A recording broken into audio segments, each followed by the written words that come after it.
Sorry for some technical problems.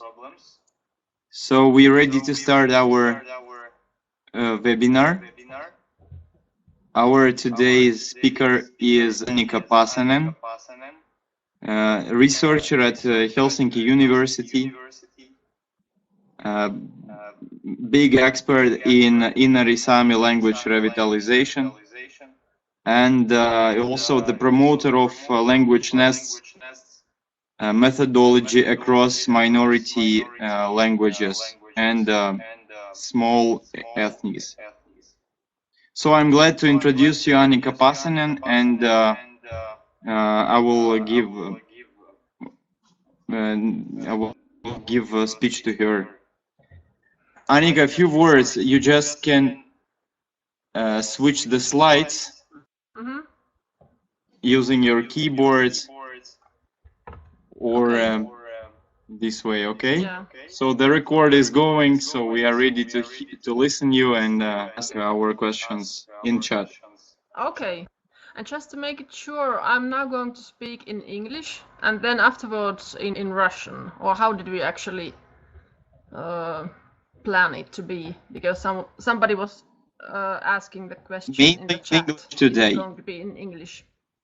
Mainly in English. Yeah.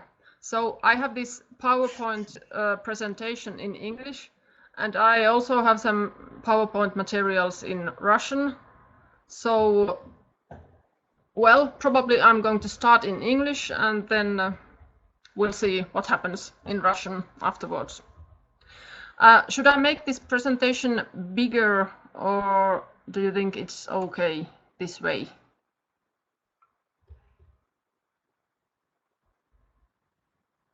Well, maybe I'll start like this. So, dear friends, very nice to see you, even if I'm not seeing you at all. There are some familiar people for me and some unfamiliar, and I want to thank you all for joining this webinar. This is the first time for me to present something in this kind of form, which I consider very useful and nice, even if it would be much nicer if I would see you. But now I just have to rely on the fact that you are there, and I'm not talking to the walls only. And I want to thank MAFUN for this opportunity to talk about my favorite issue, revitalization of Inari Saami language, which I have been working with for many years. I'm going to talk a little bit about endangerment of Inari Saami language. Why did it almost extinct? Then much more about revitalization and the 3 waves of the revitalization of Inari Saami language. I'm going to talk about new domains, new forms of Inari Saami language, new speakers of it, something about modernization of the language. I'm going to discuss the current situation, current challenges of the speech community, and discuss the reasons why Inari Saami language has been revived. How did it happen? And how can actually such a small, such an endangered language survive in our world?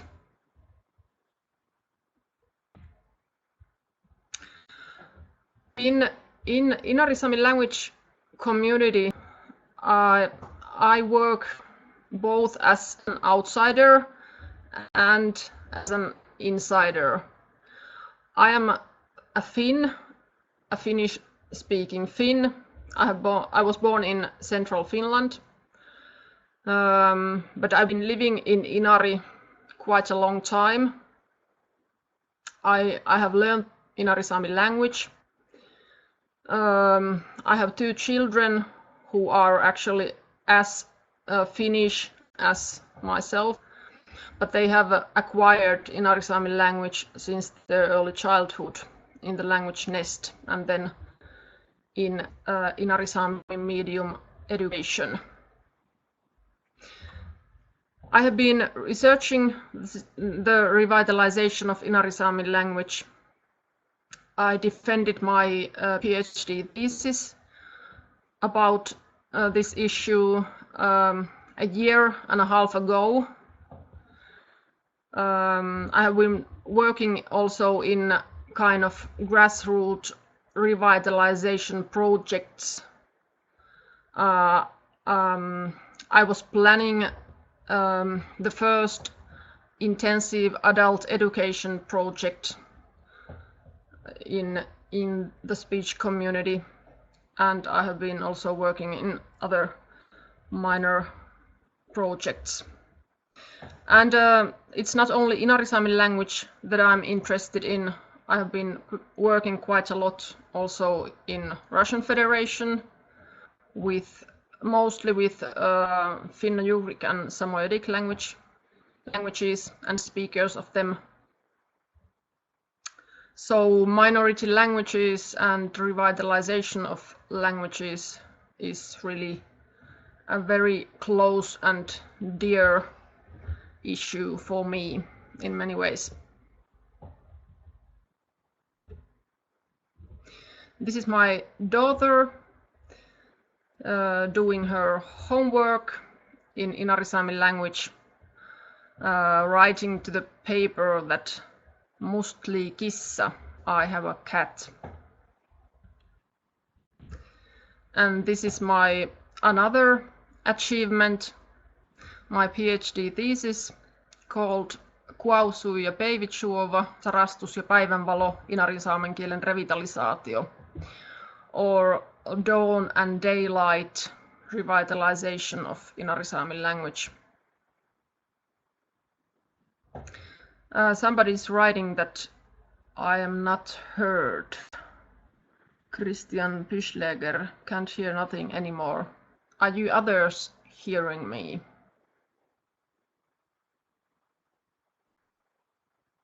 Okay. Some others are hearing me, hopefully most of you, if not all.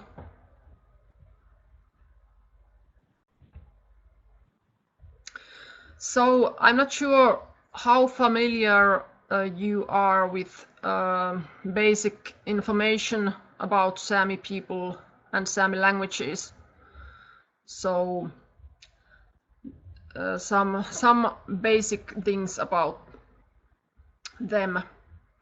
There are altogether 9 Sami languages which are nowadays spoken. There have been a couple of more which have extincted or fallen asleep. Nowadays 9 Sami languages spoken in Russia, Finland, Sweden and Norway, and 3 of them are spoken in Finland. North Sami, which is the biggest and most spoken Sami language, then Skolt Sami, and then Inari Saami.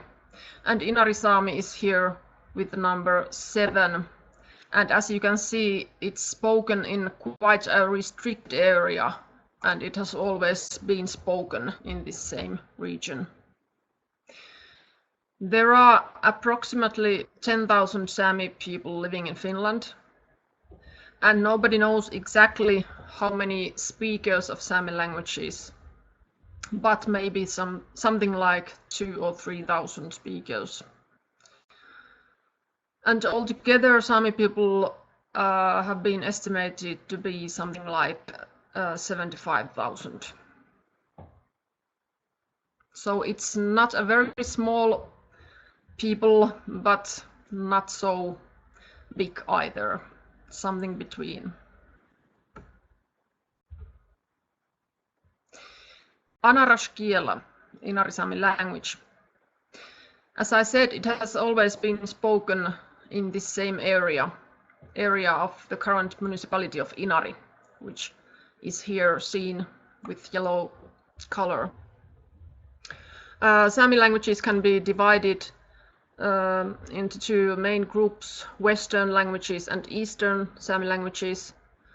And speakers of different Sami languages can understand usually somehow the neighboring Sami language, but the further you go geographically, the further you go also linguistically. So, for instance, speakers of South Sami and, for instance, Kilding Sami cannot understand each other without training and conscious efforts. Inari Saami is somewhere between Western and Eastern group. It has always been a small language. There hasn't been any dramatic collapse of the amount of speakers. So historically, there haven't been more than 1,000 speakers or a couple of hundreds of speakers. And nowadays, there are something like 40 speakers of Inari Saami language.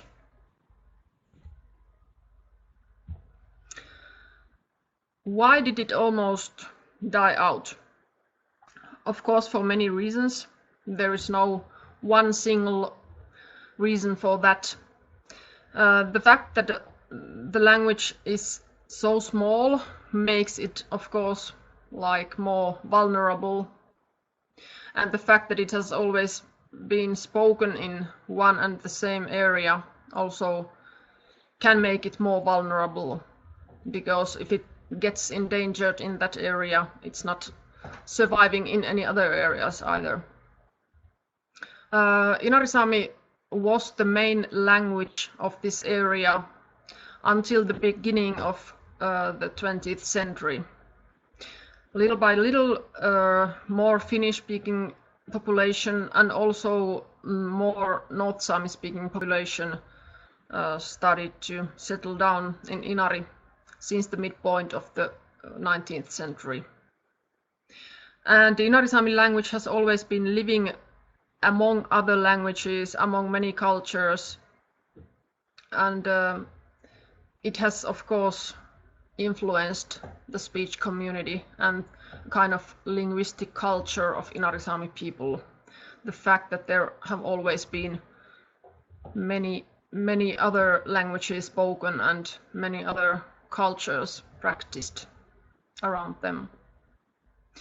Inari Saami people have always, or for many centuries, lived as a kind of double minority, a minority inside a minority, which of course has meant a kind of double pressure for them, but which has also been a great advantage for them when they started to revive their own language. If a population of 400 members is trying to save its language all on its own, it would be quite a hard job to do. But the fact that Inari Saami people have been part of this wider and stronger Sami nation has, of course, been a great advantage for them as well. But on the other hand, there have been times when, for instance, some speakers of North Sami language saw Inari Saami language like useless, vanishing language.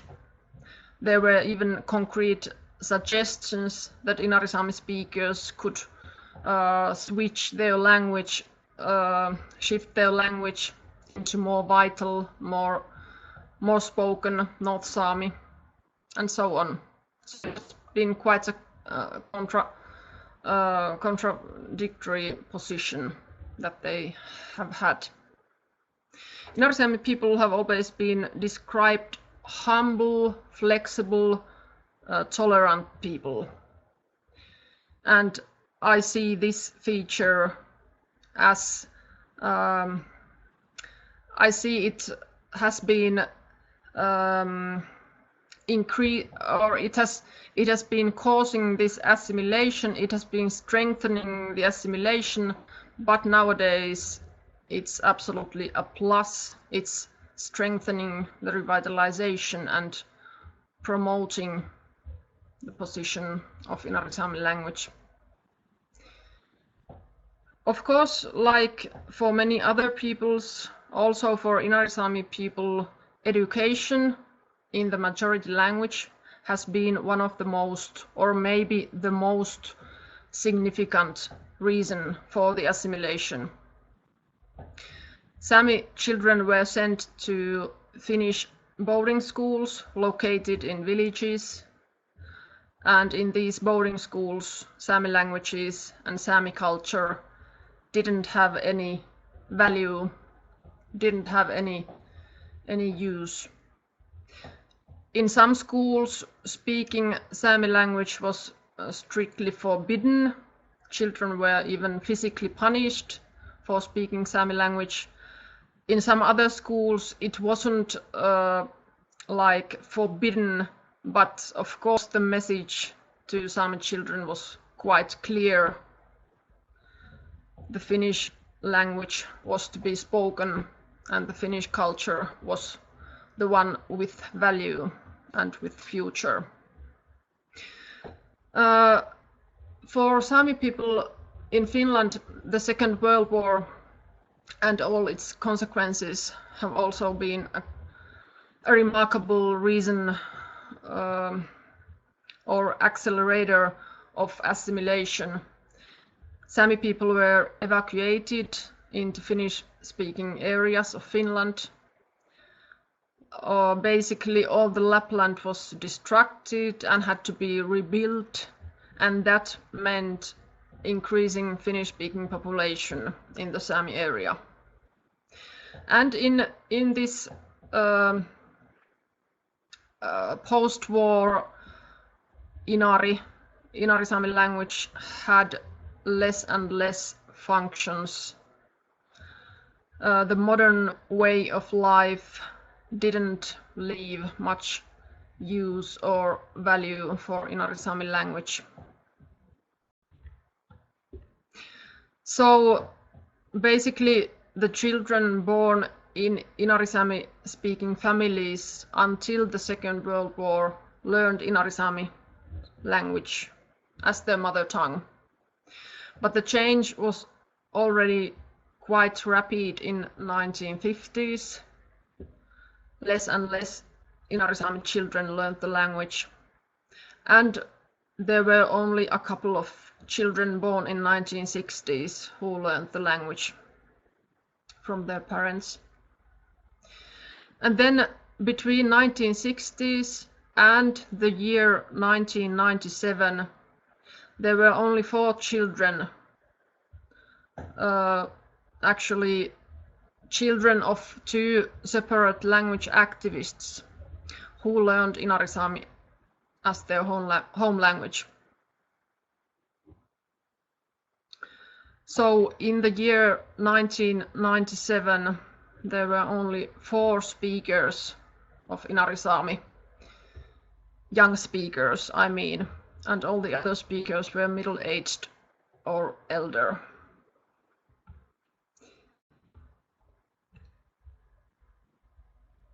The year 1986 can be considered the start of the first wave of revitalization of Inari Saami language. That's when was founded an association called Anaraskiela Servi, Association of Inari Saami Language. And it was founded to promote Inari Saami language. It wasn't any general cultural organization. It was meant to promote the language, to save the language. Inari Saami language was chosen the only language of this association. All the activities should happen in Inari Saami language, and only materials, journal, literature, music in Inari Saami language was published by this association. And only people speaking Inari Saami have been accepted as proper members. others have been able to join as support members. Anarskiela Servi has been a publishing journal Anaras already for almost 30 years.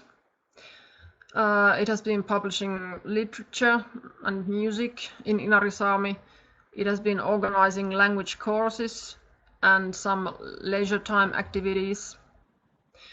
And since 1997, this association has been running Inari Saami language nest activities, which has been a huge work for an NGO, a small association like Anarskiela Servi. Nowadays there are 3 language nests which are run by Anarskiela Servi. Then the second wave of the revitalization. When Anarskiela Servi was found, it didn't lead to actual reversing language shift. The first steps were taken, but it didn't lead to a situation in which children would start speaking the language again, or people without language skills would start speaking again. But that's what happened when the first language nests were founded. Language nest is an early total immersion, language immersion, where teachers and nurses speak only the minority language in question. And the language is spoken in all the activities since the first day without translating anything to the majority language. Depending on the language situation, children coming to the language nest can speak the language a little bit or have absolutely no knowledge, or maybe they are so small that they don't speak any language. So since the first moment they enter the language nest group, they are hearing only minority language from their teachers and nurses. But the children themselves are, of course, allowed to speak any language they want to. Nobody is forcing them to speak the minority language. But of course, little by little, the children are encouraged to use the minority language in question. Depending on the situation, children can participate in these activities since the first year. For instance, my children, both children have gone to the language nest in the year at the age of 1 year or year and a half. And nowadays there are very small children participating in this daycare form. But in some other communities, children coming to the language nest can be like 3 years old or something like that. Basically, all the children start understanding the minority language very quickly. It takes only a couple of months for a small child to reach such passive knowledge. They understand the most important, the essential set in the minority language. Of course, it doesn't mean that they understand every single word, but they start understanding the essential, what they need to understand. Then again, active language skills are developing in the language nest at very individual pace. Some children start speaking right away during the first days, and in a couple of weeks they may already form sentences in the minority language. And then some other children start speaking in a couple of years. Children are very, very different, very individual, very exciting. I haven't found any any clear reason for the fact that some children start speaking right away and some others like in their third year in the language nest.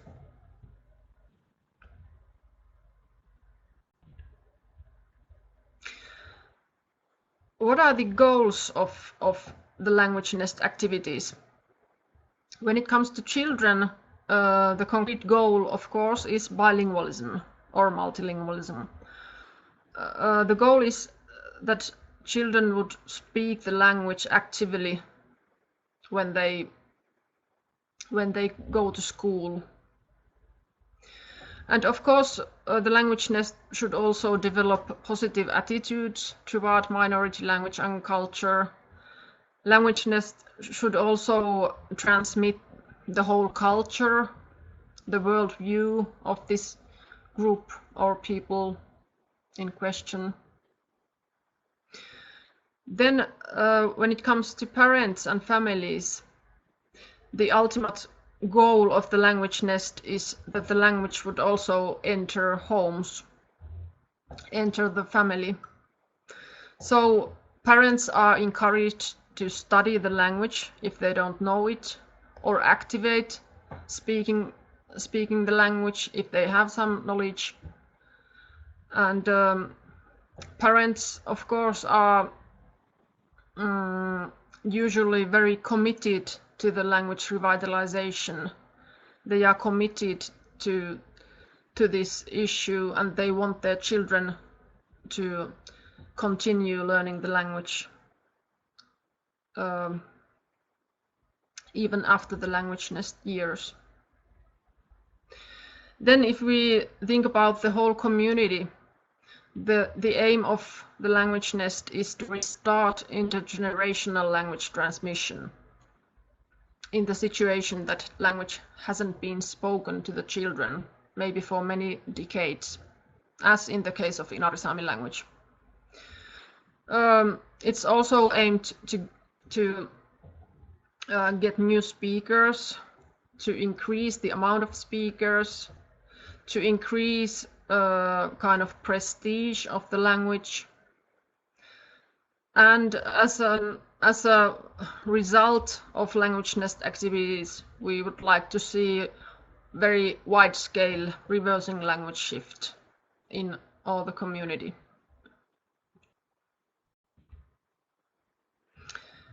There are some pictures from Inari Saami language nest groups.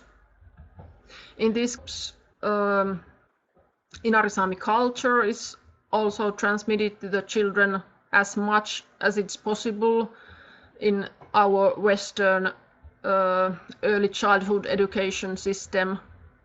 So children get used to fishing and going to the forest and hunting or something like that as much as possible.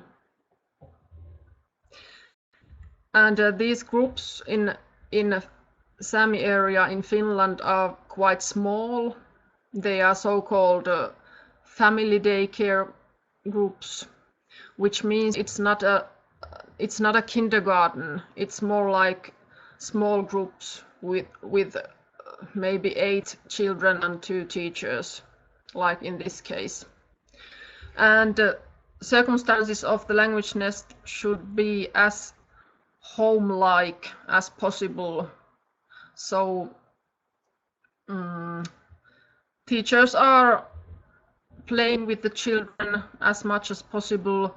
They are talking to the children all the time, so that children would hear as much minority language as possible. Because if the children are just playing with each other, it's usually happening in Finnish. So the role of the teachers is very essential. They have to be very active and very innovative to transmit the language to the children.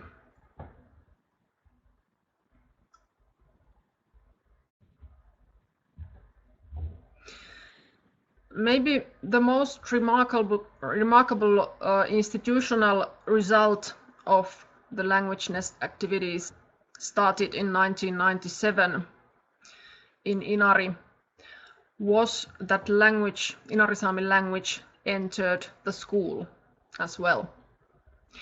The language had been taught as a subject since the year 1976 in a couple of schools in the municipality of Inari. But it's only the year 2000 when Inari Saami became the medium of instruction in different subjects in the school, and it was in the school of the village of Inari. Nowadays there are actually three classes. There is one separate preschool group which is organized also physically in the school building of Inari. There are two combined classes, one for the children in the first and the second grade, and another for the children from third to sixth grades. So these age groups are combined in the same physical classroom. And why? Because the children are not so many. For instance, my daughter is studying or going to school in the fourth grade, and she has two classmates. But then the pupils of the third and fifth and sixth grades are also in the same classroom. Not all the time, because they are all having different curriculums in different grades, but partly they are all studying together. And then there are pupils from the grade 7 to the 9th grade who are also taught in Inari Saami language, but not in such concrete groups. They have very different curriculums, and also many subjects taught in Finnish, because there are absolutely no teachers who can, for instance, teach English or physics in Inari Saami language. So in the beginning, all the instruction is given in Inari Saami language. Then by the 6th grade, the amount of mother tongue medium education is about 50%, and half of the instruction is given in Finnish. And the same goes on also in the secondary school, about 50-50. But even if we talk about mother tongue medium education and instruction in Inari Saami, it has to be emphasized that most of the teaching material, most of the school books are in Finnish. There are some subjects like biology,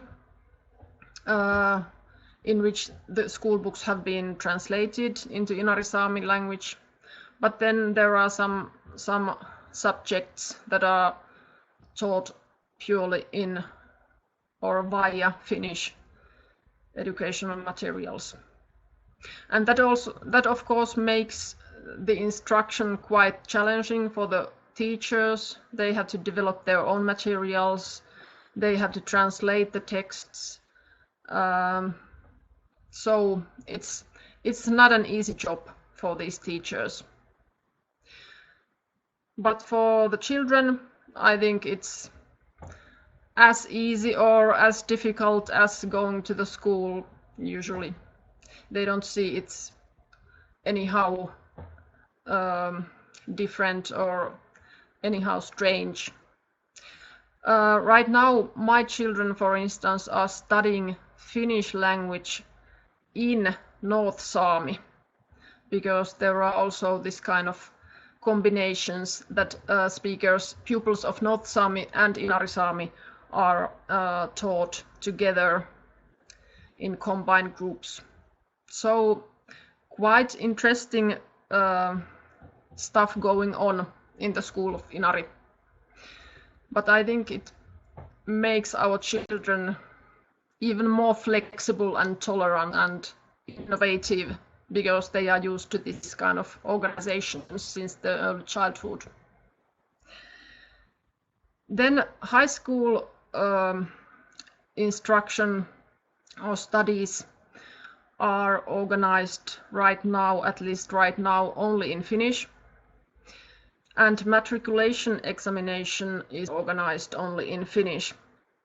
But Inari Saami can be studied as a subject in the high school, and since the year 1998 the language can be written in this matriculation examination as a mother tongue or as a second language.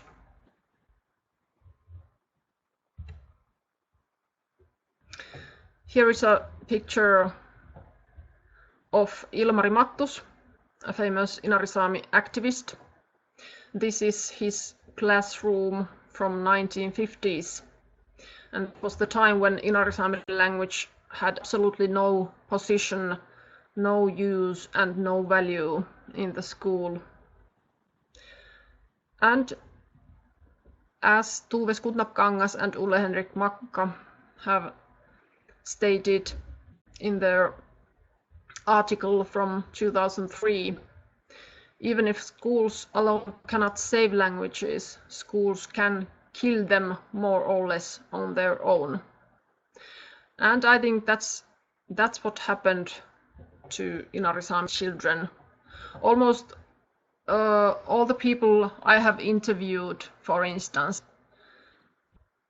say that it was because of the school that they almost lost their language. And nowadays, on the other hand, school is one of the main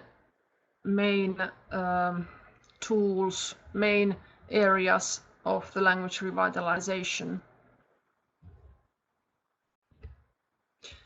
And 55 years after the previous picture, the situation has been improved. In this picture, we see Inari Saami children with our former president, Tarja Halonen. They are having negotiations about funding of Sami school books. We made this trip with our children to Helsinki to meet president and other important people to demand more money for school books. So in this picture, I think there is something symbolic. Our children have reached, at least symbolically, the position that they should have.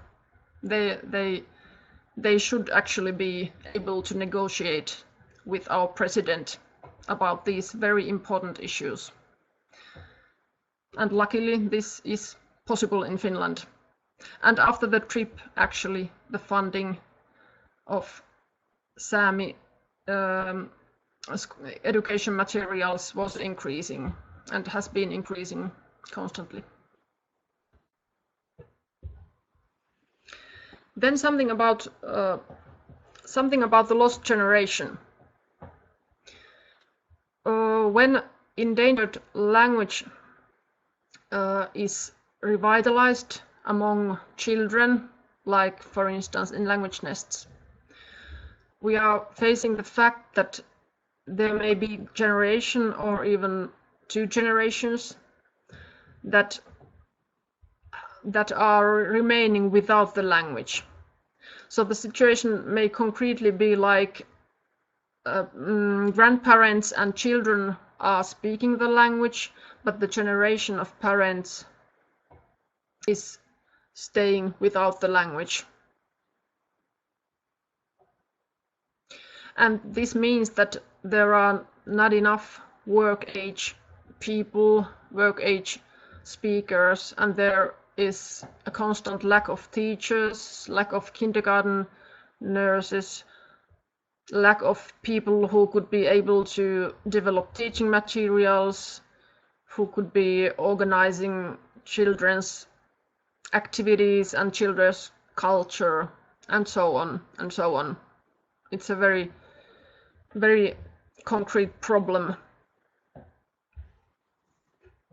And this is something that actually should be taken into account when planning revitalization activities for children. The revitalization of an endangered language cannot be going on only at the level of one generation. All the generations should be included in the language revitalization. But when the problem of the lost generation is occurring, there are of course some things can be done and should be done. There is intensive language education for adults that can be organized. There are different campaigns with help of which people can be activated in the language use, and attitude toward language can be improved. Many kind of community-based activities for families can be organized.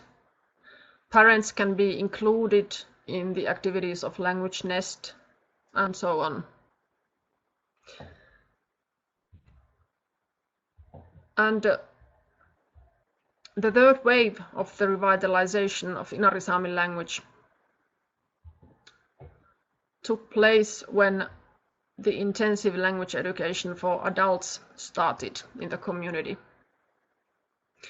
Of course, language courses had been organized in Inari Saami language for many decades, and of course that had improved the situation, and there had been even some concrete cases of individual reversing language shift. But very usually these once a week language classes don't lead to very active language use and very strong language skills. So people need more to start using the language. In the year 2009, the first this kind of intensive 1 year lasting language education was organized in Inari Saami language. It was organized by the University of Oulu, and then afterwards this same kind of education program has been organized on regular basis by Sami Education Institute, which is working mainly here in Inari. And we are now talking about intensive full-time language program, which lasts one year. And this means that adult people who usually are working, are having professions of their own, they are leaving their job. They are concentrating the whole year in language studies. And how is this possible?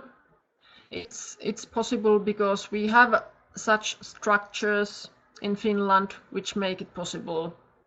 There are certain ways to find funding, financial resources for adult people to leave their job for 1 year. And of course, this kind of activities demand money because adult people usually cannot concentrate in language studies if they don't have proper financial resources for that. So, goal of this adult education of Inari Saami language is very concrete. These people, these students, graduates should be speaking actively. They should learn the language so that after this educational year, they are able to work in the language in different professions. For instance, there are very concrete examples. There have been teachers who didn't have any language skills in Inari Saami language, they came to this education program. They studied the language for 1 year. Of course, most of them have continued strengthening their language skills also after this year. 1 year is quite a short time, but if it's used effectively and if the education is organized properly, it is totally possible to learn the language actively and start using it right after the education. So how is this done? How are these people taught? There is, of course, this formal education in the classroom. People are studying the language and the grammar and vocabulary and so on.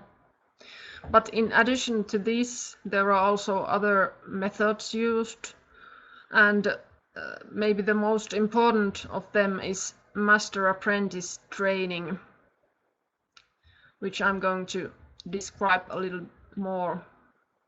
And there is also a kind of adult immersion used in this education, so that in the beginning of the educational year, instruction is going on in Finnish, since people don't usually have any knowledge in Inari Saami.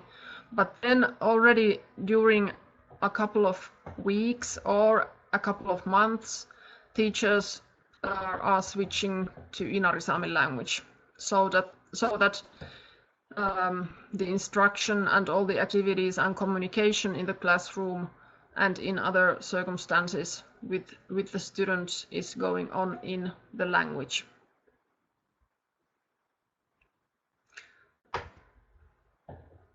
Kielamiester harjoittellam.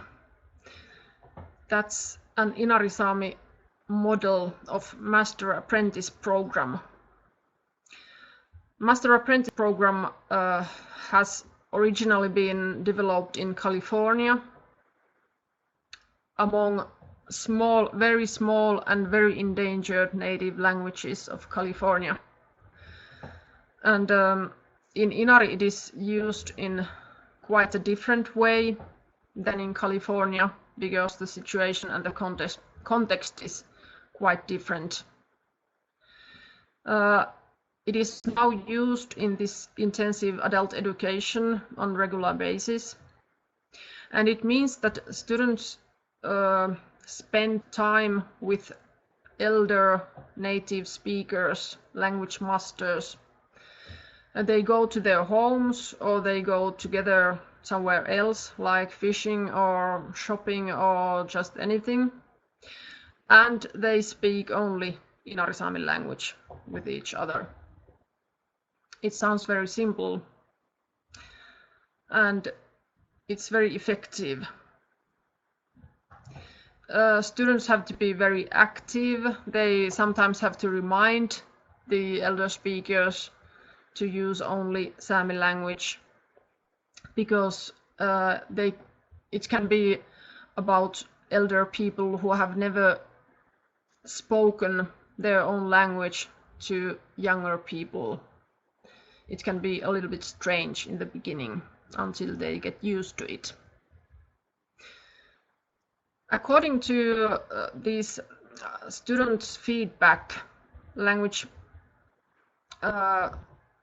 learning with these masters has been the most important method, most important part of the whole education year.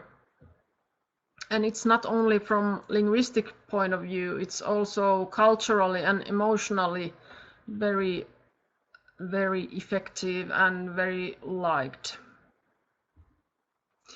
There is this monograph of Maria-Liisa Oldhouse, Suvi Kivelä and Tuve Skutnap-Kangas, 2013, in which Master Apprentice program and all this first education, adult education organized in 2009-2010 is described and analyzed. So I recommend you to read the book. here are some pictures of master apprentice language learning. They are spending time and doing whatever they are doing, maybe some handicraft, Inari Saami handicraft with more or less success. Some of them go fishing. It can also be done in wintertime under the ice. I mean, the nets are under the ice, not the fishermen. Some students have been helping their language masters in their tourist activities, and there have been some festivities or other meetings organized in which the language masters have also participated. And here are the graduates of the first intensive adult education 2010, the students with their teachers and language masters. 17 new fluent speakers of Inari Saami language was a huge achievement to the speech community. It was a great day of joy for all the community.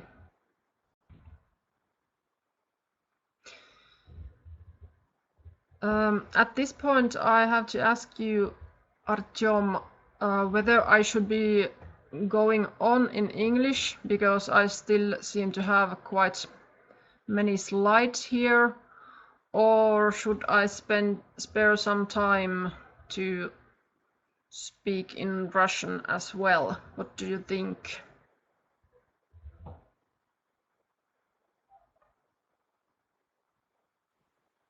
Let's ask our participants. If you others have some opinions about this, you can write Yes, in the chat.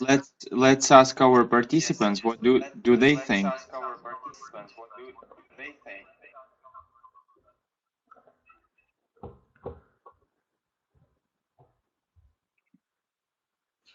I think at least I have to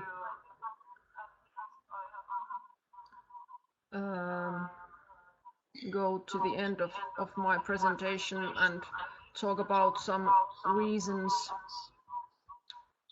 behind the success of this revitalization project.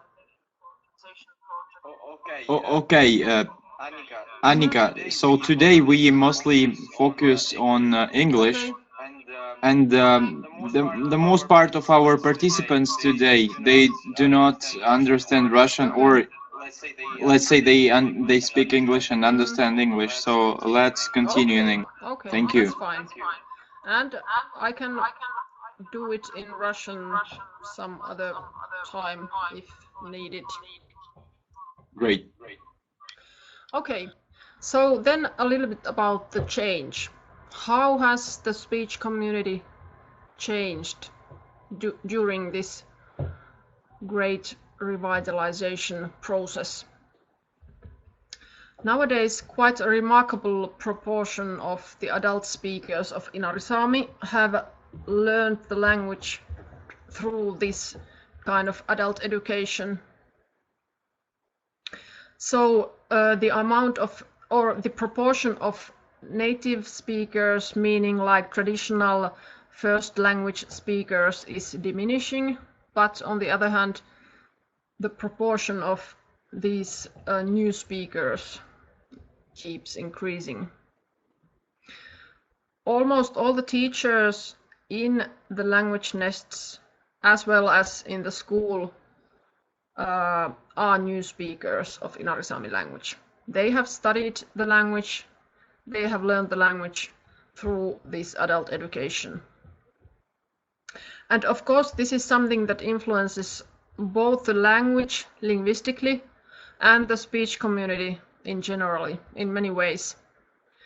Language spoken by these new speakers is different than spoken by these elder native speakers. New speakers are not like perfect speakers, even if I think there exists no perfect speaker in any language. But you know what I mean. They are learners. They have just started their learning process, and this process has to be continuing. The language skills of their have to be strengthening all the time. I mean, learning the language cannot be a project of 1 year, even if concretely it is such for many people, but it should be a continuation also after this education. But the fact that we now have this kind of speakers and they are, for instance, teaching our children, this fact is accepted in the speech community because it's the only option. If the speech community wouldn't accept these imperfect learners, we wouldn't have any teachers, for instance. So we have to accept the fact that we are all learning the language together, and the language is not the same that it used to be.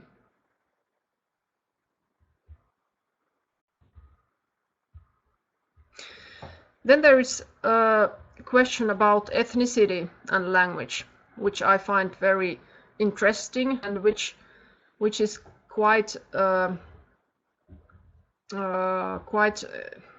well, it's seen in different way in the speech community of Inari Saami than in many other speech communities that I know.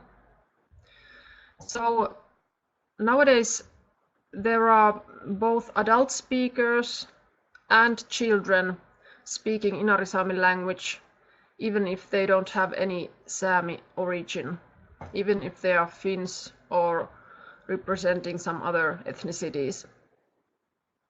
I'm one example of that. I have absolutely no Sami roots, and neither do my children, but they have been accepted to the language nest and Inari Saami medium education as well. And already several dozens of non-Sami adults have studied the language, and many of them are nowadays working in quite important positions, for instance as teachers. And this of course requires a lot of tolerance from the speech community. This wouldn't be possible in all the communities. So I consider this kind of ethnic neutrality a conscious ideology in the revitalization of Inari Saami language. I don't think it's only because they have to accept outsiders because they are so little. It's such a small group of speakers. Partly it may be about that, but I also think that it's a conscious ideology. It's a conscious choice that Inari Saami speech community wants to accept all the speakers without any ethnic borders and restrictions. And this kind of ethnic neutrality is also a way to two-way bilingualism. It's very common that only members of minority get bilingual or multilingual, whereas members of linguistic majority may be happy with their one and only language. But in this kind of situation we are now having in Inari, we are already going toward two-way bilingualism. There are more and more Finns who want to learn Sami language. And it, of course, it tells about prestige and increasing prestige of the language.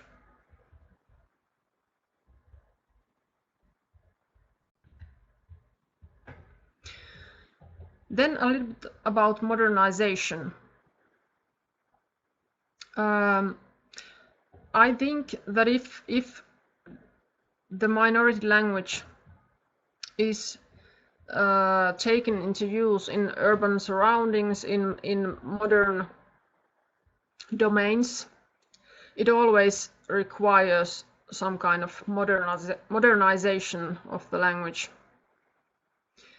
And what is this modernization and how can it appear? It means, for instance, new vocabulary in modern domains. It means modern use, creative, unexpected use of minority language. It means popularization of the minority language. It means making the language visible, widening so-called linguistic landscapes of the language. And of course, many other things too. And in the case of Inari Saami, for instance, this vocabulary has been quite a remarkable area of modernization of the language. Because since the year 2000, there are already approximately 15,000 new words created in the language. And words in the fields of biology, mathematics, early childhood education, technology, history, religion, and so on and so on. And this started when Inari Saami language entered the school, when different subjects started to be taught to the children in the language. There were concretely not enough words to do that, because Inari Saami language had never been used in these fields before.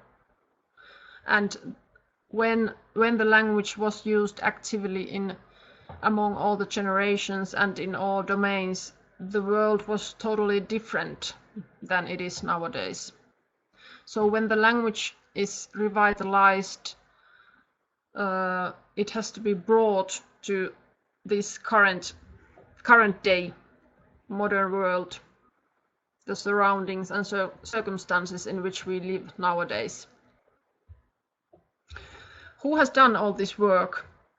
Many people, many individual people like teachers, people who have been translating texts in Inari Saami, many individual language activists, project workers, people who have been making or translating teaching materials, and so on. But majority of this new vocabulary has been somehow at some extent established, and it has been established in a so-called Kielaravim-Juaukku, which is an expert group of Inari Saami language, and nowadays also in Kielakälte, which is a kind of resource center for Inari Saami language.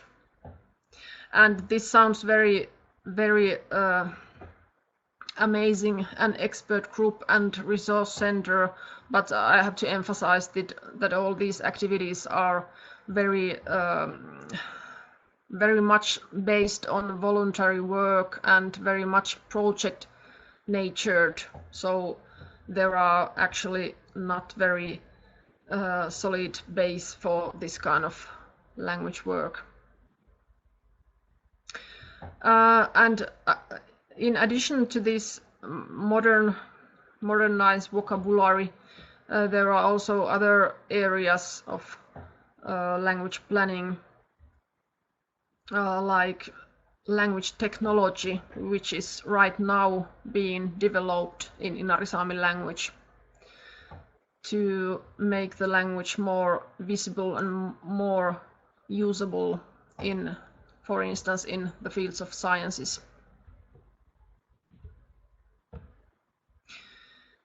Then something very important, rap in the minority language.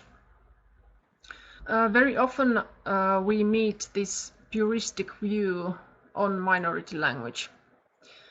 Thought that the minority language can and should be used only in certain traditional domains, in certain traditional ways.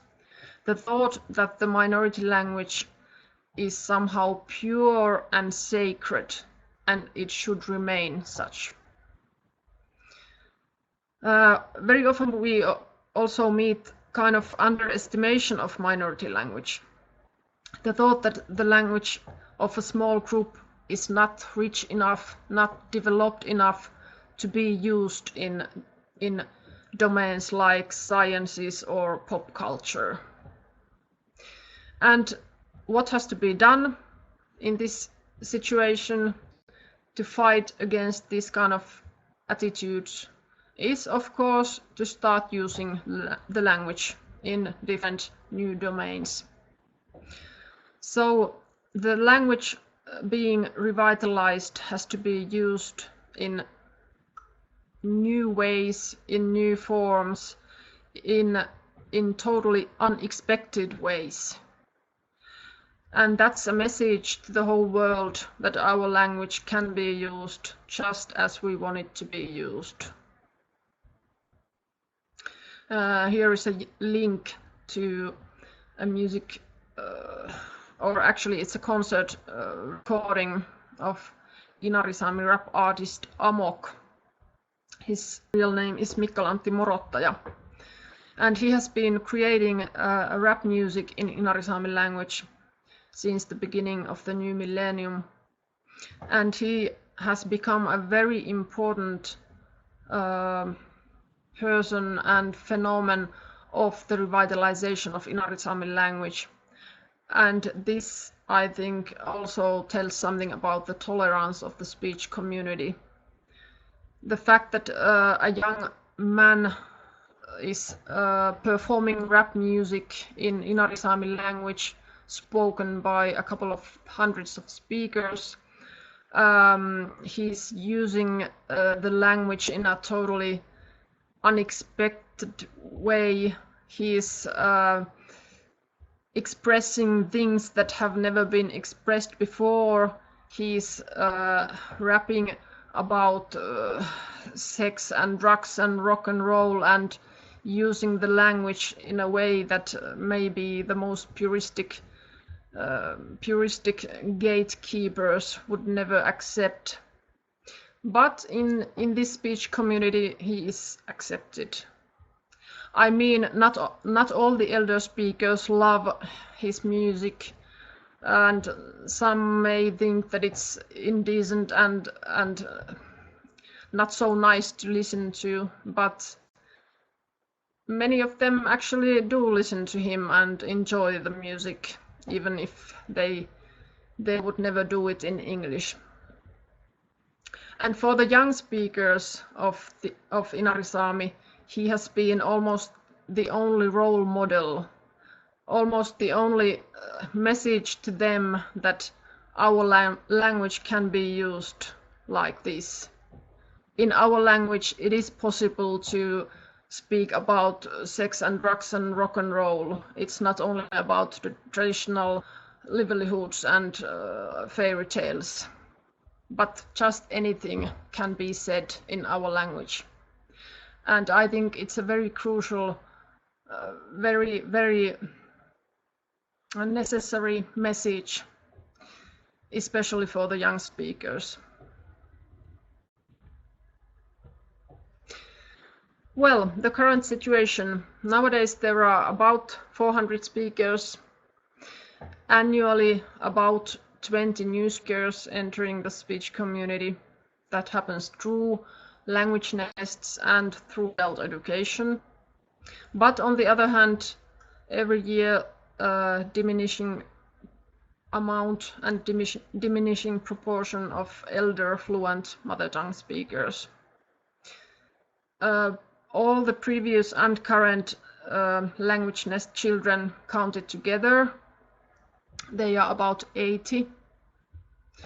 And I have estimated that the amount of adult new speakers is also something like 80. People who have been learning the language. during the past 15 years. Families in which Inari Saami is used as a main medium of communication with small children, about 10 families, and then at least 10 families in which Inari Saami is spoken, but maybe not as a main medium of communication.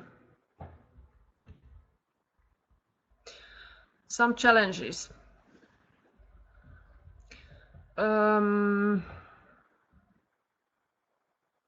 Problem of the lost generation hasn't disappeared. It is still influencing the community. The language is changing, and we don't know for sure if the language skills and language identity of these new speakers is strong enough to maintain and transmit the language for the future generations. Inari Saami could be spoken more at homes as it is spoken nowadays. Lack of financial resources is making revitalization more challenging, even if we are living in a very rich state like Finland. Revitalization is based on projects, also based on voluntary work, but I think that it's very crucial question for minority languages, these constant projects, constant flow of projects and projects. It gives us somehow very strange picture on language revitalization. Actually, revitalization of an endangered minority language cannot be a project, and it shouldn't be a project. It should be a constant way of life for minority groups and indigenous peoples. So it's not so fair that all these fundings are happening just for a short period, and money has to be applied constantly, and resources have to be used in such work instead of promoting things. For children and youngsters, it may be quite challenging that they don't have youth culture and role models in their own language, in addition to AMOC. Of course, there are some radio broadcasts nowadays, and more of them are going to take place, I hope. But still, many children don't use the language outside the school, outside the language nest. Many children don't have, for instance, parents speaking the language. And making Inari Saami natural communication language among children and youngsters seems very challenging. They can be speaking Inari Saami to each other, for instance, in language nest or in the classroom, but in many cases they don't speak the language outside these domains. Then, very important question, how did all this happen? How did they do it? That's the question I'm asked in any cases, any contexts when I talk about revitalization of Inari Saami language. I think this tolerance that I've been mentioning a couple of times, it has quite a lot to do with this success. Without this wide tolerance toward the change of the language, change of the speakers, change of the functions of the language, I think it never could have been possible.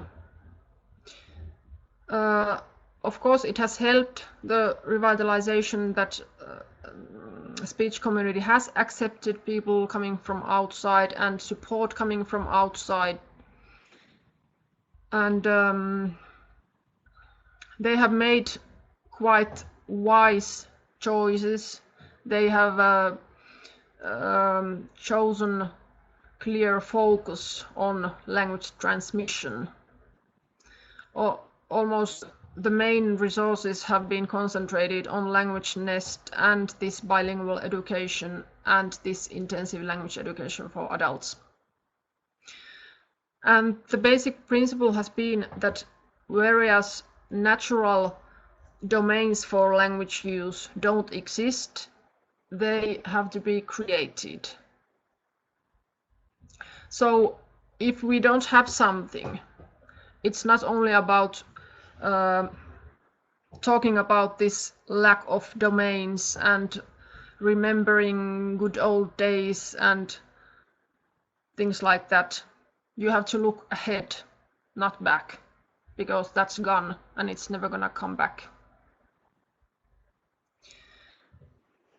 Maybe the most important reason for the success of Inari Saami language revitalization has been speaking the language, which sounds very simple and very self-evident, but actually is not. Very often minority languages are promoted and revitalized actually without speaking the language. There may be a lot of talk about the language, but not talking the language. But Inari Saami activists who founded Anaraskiela Servi, Inari Saami Language Association, they decided to speak. They decided to save their language by speaking it and also writing it.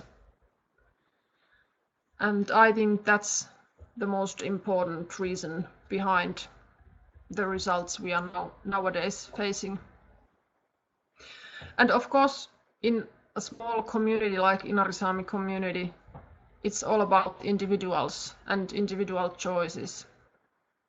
It's all about some particular people who were brave enough, who did all this huge work, who were hoping and keeping their faith, even if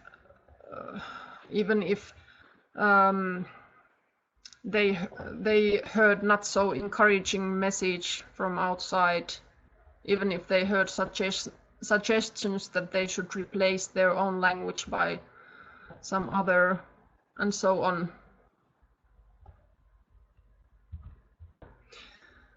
Matti Morottaja, who was one of the initiators of this association of Inari Saami language, has been written something that I want to read to you in 2006 in the journal Anarash.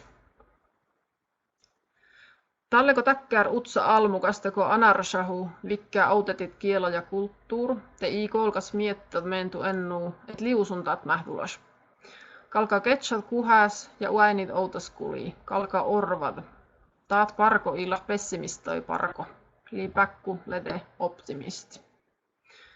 When a tiny people like Inari Saamis are trying to promote language and culture, it's better not to think too much about whether this is possible. You have to look far and see ahead. You have to dare.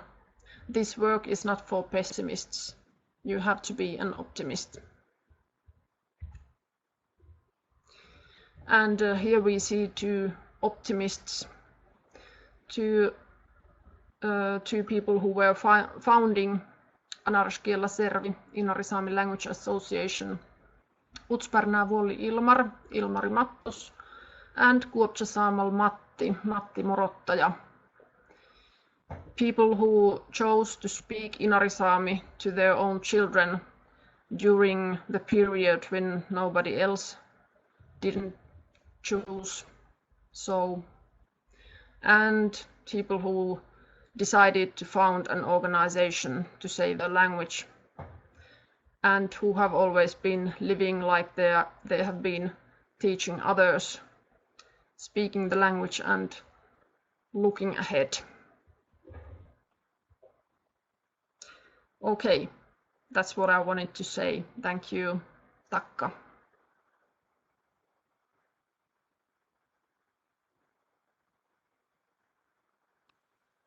Okay, so that's time for questions. Annika, please look through the questions or comments which were in chat.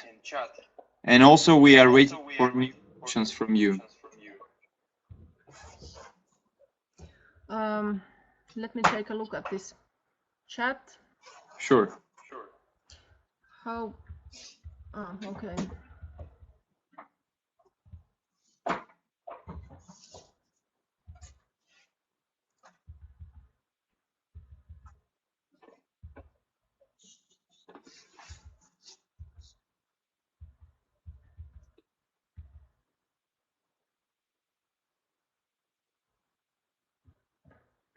Well, the concrete question of Lev Baburin, whether the number 9 on my map stands for Babino Sami language. Let's take a look at it. Where did we see the map?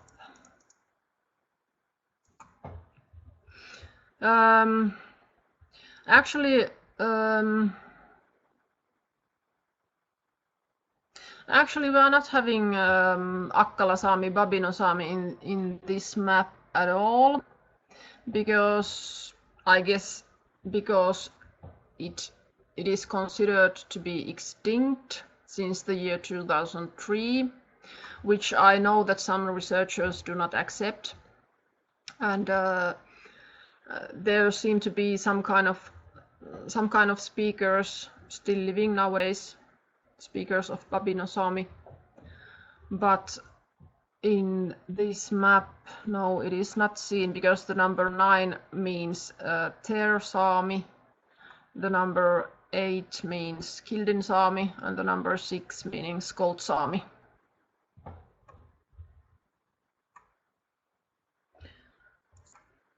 Okay, then I have some difficulties in finding your questions here.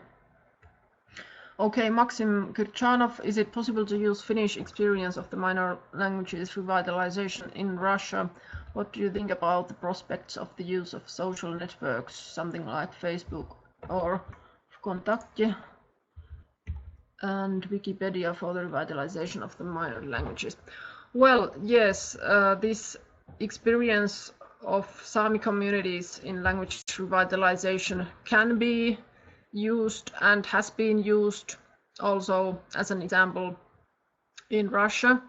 For instance, I have personally been informing about these experiences for many years in many projects, and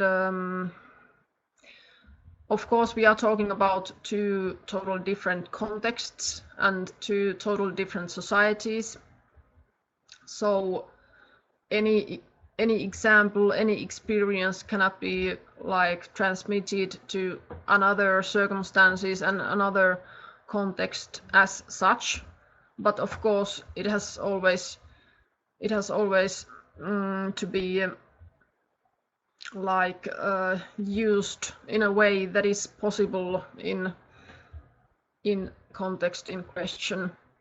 But actually, for instance, language nest activities have been started also in Russian Federation in many areas. I personally have been leading so-called Finno-Ugric language nest project between the years 2008 and 2012, and during that project and also afterwards, many language nest groups have been founded in Russian Federation. Not all of them are working as they are working in Inari as a total immersion. Most language nests in Russian Federation are functioning as partial immersion, and also Russian language is spoken in these groups. But there are language nests in Russia. And then social networks, yes, of course, I see them as quite an important opportunity for minority languages, because that's what we are facing nowadays, that's what we are using and reading nowadays, and it can be done in any language if we want it to. And for instance, Inari Saami language is used quite a lot in the Facebook, and at some extent also in other circumstances and surroundings. And we have Wikipedia in many very small minority languages and so on. And I think this is something that has to be developed and strengthened in the future.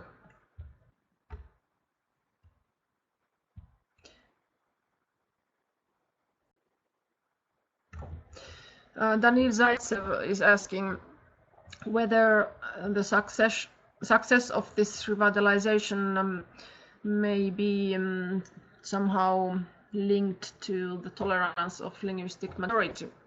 Yes, of course, that's a good question. Of course, in the case like Inari Saami, it's very crucial whether the majority is supporting and accepting these efforts or fighting against them.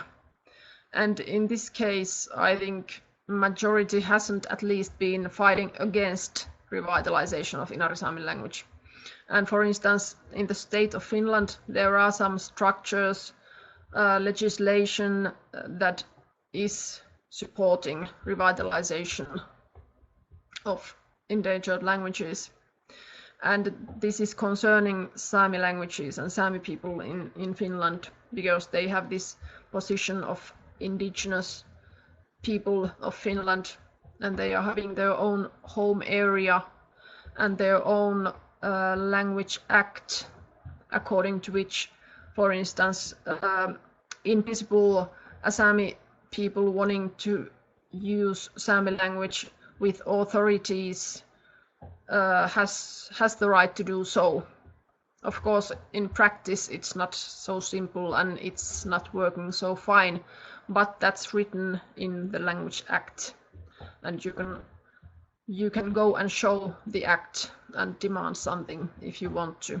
And actually, it should all be given to you without any demandings, but that's not working.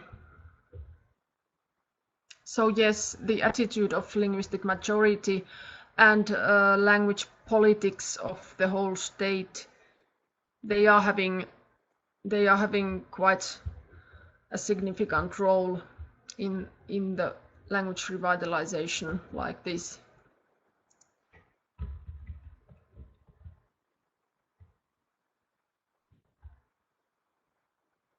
Edward Takimov is asking whether revitalization of Udmurt language has been started in some kindergartens. Yes, according to my information, there are some kindergartens using the method of language immersion. I don't know whether they are called language nests, possibly yes, but unfortunately I left the Finno-Ugric language nest project in 2012, and since then I haven't been so well informed about current developments, so I cannot tell you anything precise about these results of the case of Udmurt, but I know that Udmurt language nests do exist.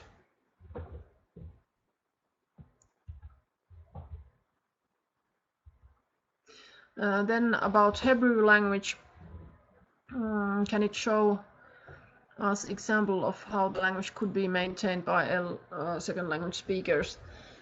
Yes, at some extent maybe. Of course, the case of Hebrew is very different from in comparison to the context of endangered minority languages revitalized nowadays, because of the history and because of the amount of speakers and the position of Hebrew language as a regional language and so on. But yes, of course, it is one example which can tell us something, and it can tell us, for instance, about the power of language planning and language politics. It shows us that if if any language is wanted to be chosen for a particular state, for a particular group of people, it can be done. So it's all about language planning and resourcing, financing, and so on. And this case of Hebrew, so-called revitalization of Hebrew, or how should it be called, it has been done by very conscious politics, very conscious choices, and also at some extent at cost of other languages, because many people were forced to give up their other languages and acquire Hebrew instead.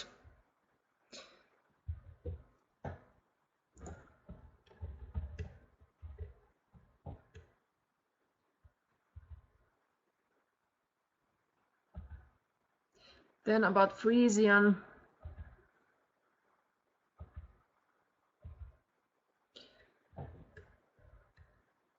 Frisian is used pretty well on social media. Projects be done in schools. Yeah, I have met some Frisians. They have visited Inari, and we have shared some experiences with Frisian activists and language workers. I think in general it is very important to learn about best practices of other minority groups and indigenous groups, because basically all the communities are having very similar problems and challenges and risks. Of course, circumstances can be very different, and language politics of different states vary a lot, but I mean the basic problematics are the same, so there may be also common ways to solve these problems. I'm sorry if I'm missing some questions, because it's a little bit difficult for me to read all this chat.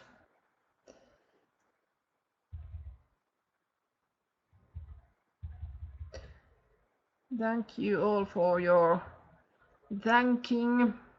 If this has been interesting to you, I'm happy.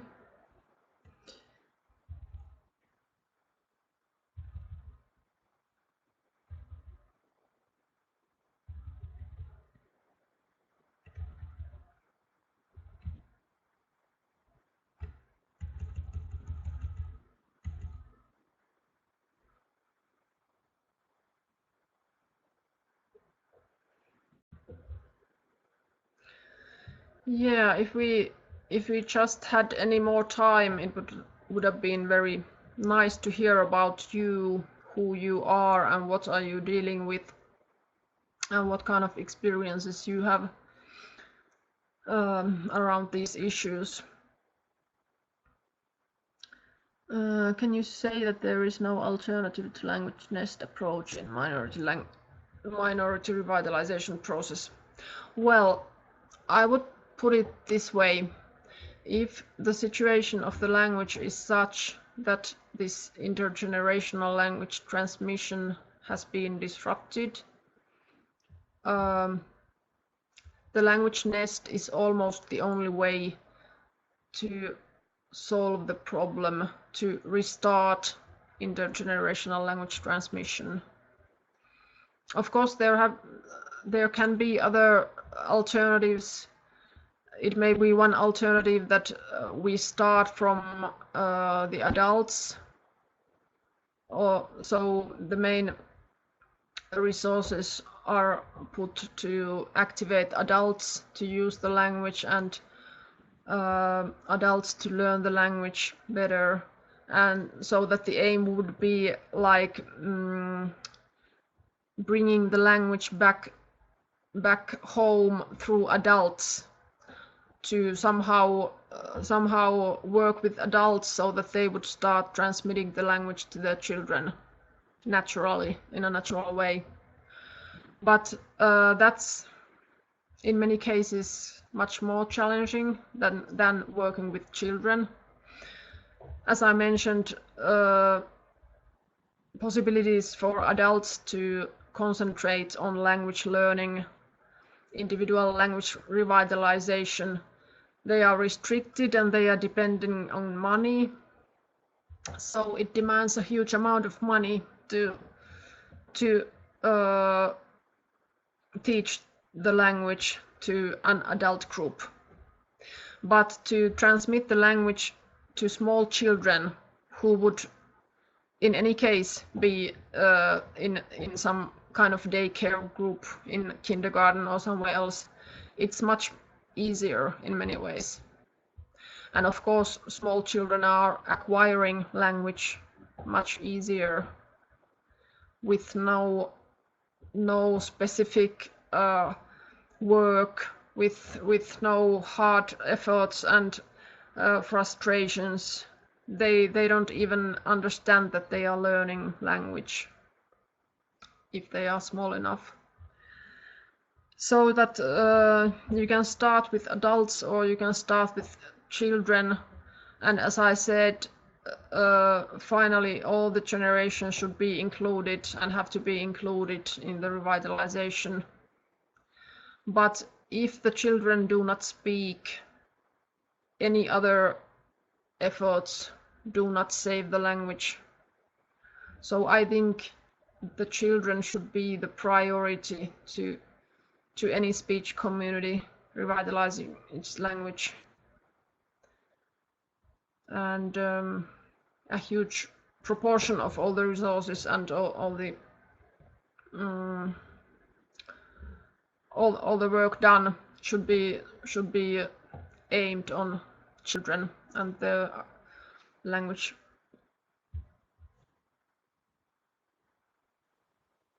Thanks, Annika. Any more questions? Kikka Clara is asking whether I have information on how many families nowadays use Inari Saami at home compared to, for instance, the situation of 20 years ago.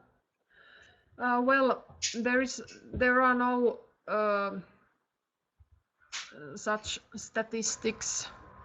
I have some information, and I have been interviewing parents 10 years ago, and I know the situation approximately nowadays, but we don't have any statistics and we don't know numbers so precisely. But yes, it has been increasing, and as I showed somewhere, there are maybe about 10 families in which Inari Saami is used regularly as a main medium of communication with small children, and then at least 10 families, maybe much more, maybe even 20 families, in which Inari Saami is spoken, but not as maybe as a main medium of communication. So yes, it has been increasing, and it is keeping increasing.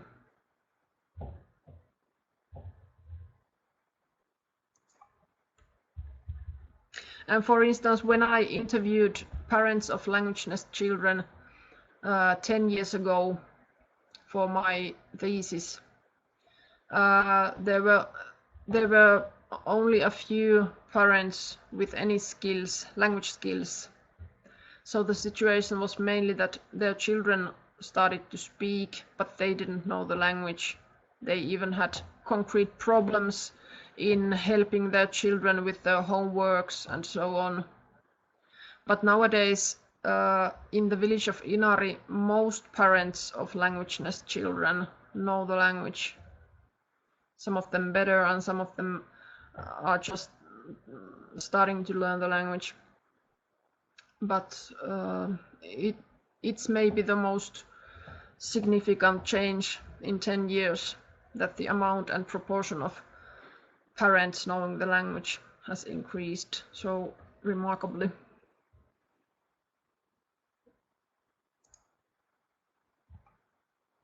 Yes, I can put this presentation somewhere, or I can send it to you, but I have to delete some pictures because I don't have copyrights for them. That's the only problem.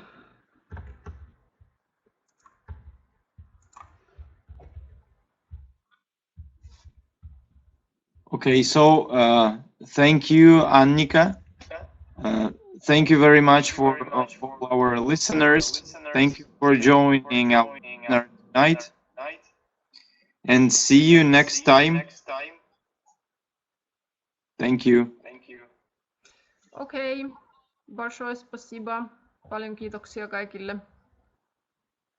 And if you want to have this presentation, I don't know how to do. Is there some, for instance, web pages of MAFUN where I can put it, or should I just send it to individual people asking it, or what do you recommend? You know, we planned that I will send this presentation after you confirm that we can do it to all the participants of today's event. Okay, yeah, that's fine. I have their data, okay? I will just edit it a little bit and then I send it to you via email. Yes, great. Okay. Thank you very much. Thank you. Bye-bye. Bye.